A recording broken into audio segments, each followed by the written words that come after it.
Students, let's go check the kiln room! If you're wondering where the kiln room is, it's right here. And it says kiln room. Let's go inside. All right, my students, let's open it up and see. First shelf, looking good. Second shelf, looking great. All right, students, oh no. Some things did not survive, some did. I'm gonna try to get everything out of here that survived and then go to the bottom shelf. All right, students, this is all the clay down here that is no longer usable, and all of it looks like people didn't wedge correctly. It doesn't look like other people's stuff broke up. It looked like everything that broke was because of themselves, all around, surrounded by other people's that broke, and it was done correctly. It survived. So all this stuff was just poorly wedging. Let's see the last shelf. Ooh, okay. Some things survived, but like this one, looks like poor wedging somewhere. Like, look at all that. That's all air pockets right there. Just blew away.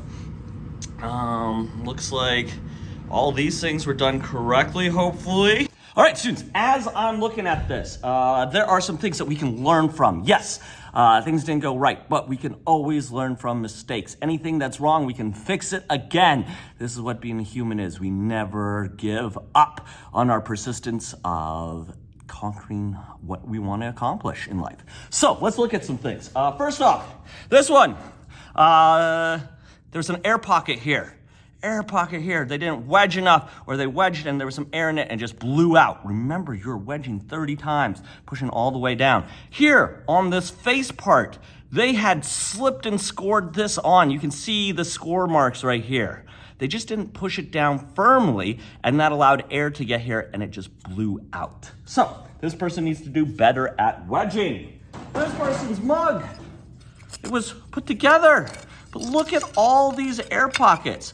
Air pocket, air pocket, air pocket. Wherever it's like the furthest down, right there on this one, you can sort of see that edge. That's where the air was, inside the middle of the clay. This is where you really got to wedge. Let's see what else we got. This one, done beautifully. Done beautifully. Up here, great. Down here, there were some air pockets. Some big air pockets in their clay. And so when they need to wedge, they're just gonna have to wedge with a little bit more intention. Let's see this one. This one, same thing, air pockets. All of these are evidence of air pockets. A lot of them look like this in there. Just tons and tons of air pockets in there. So if you are wedging, like, you need to start counting, making sure you're doing 30, making sure that's done correctly. Some people put things together and they had tons of air pockets in their stuff, even on the stuff that they slipped and scored onto their project. So we want to make sure that we're doing everything slightly correctly. Look at this one, big air pocket. They got the cylinder mostly right, giant air pocket right there. So wedging seems to be an issue. Remember, the only person who can wedge correctly is you. There's no machines, there are nothing like that. There's no shortcuts in wedging. So either you're doing it and you're doing it correctly, or you're not. And so what we have now is the summative proof that your formative work is not great and it needs to get better. So this summative says to this person, hey, you gotta do better at wedging. You really need to do better at wedging. Same with all these people where that is. We had really no problem anywhere else. It's all wedging.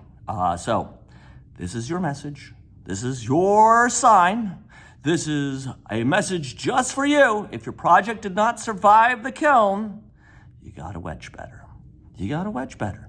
Count 1, 2, 3. Make sure you're doing it all. Make sure that you're getting the air out by pressing down and forward and pulling it back towards yourself. This is the reminder or warning or sign for you that clay is tough, clay is difficult, and I'm sorry for some of you that have to start over, but this is why we made others, so that you wouldn't have to start from scratch. Hopefully, if you have a project that did survive and it looks great, you're ready to sand and then get ready for glazing. If not, let's persevere. Let's push through. Let's get another piece of clay. Let's make better, because this is what us humans do. We are always on the quest of improving and making life better for everybody. And we can make life better for our clay projects too by just putting a little more time and intention in our work. Good luck. Can't wait to see your projects come out of the kiln in a way that you want and you planned. Good luck. All right, since here's all the no-name stuff, so if that's your stuff, please collect it, start sanding it. Here's all period 1 stuff that survived. Here's all period 2's things that survived. Here's all period 3's things that survived. Period 5 things that survived. Period 6 things survived. And we got a new rack over here. It is broken, things that slightly survive. So these people, we can come over and said, there's enough of evidence here for you to look at your piece of work that survived and see what you need to do better. For this one, they definitely look like they need to wedge better on their bottom piece. This one, wedging better as well. All of these things that completely might have failed or might have failed a little bit but might need some cleaning up. These people are all people that may want to start over on their project. I want them to come check out their project. If they're like, oh, I can't do anything with this, what you're gonna do is take your pieces that you are your pieces and then just walk them carefully over to the garbage can and throw them away, like so, okay? But you have to make that choice, not me, because this isn't my project, this is someone else's project. And I want you to be able to be detectives and study what you did and how to fix it, because all artists are pretty much great detectives. They can figure stuff out. We are wonderful human beings to have, because we can just be like, oh, I see this, I know what to do. And we can figure things out. If we made it once, we can make it again, and we can make it better. This is what it is to be an amazing human, to always improve. This is why we're learning. This is why we're growing. This is why we're doing everything. So let's not be sad about mistakes, but let's be energized and happy that hey, you know what? It sucks that we have to start over, but hey, I can make it better. And I can improve it. And when I improve it, it's only gonna be easier to do the second time because you already did it the first time. So good luck. Good luck, and be brave. Be brave to start over. Be willing to start over. You can do this. Good luck. Yep.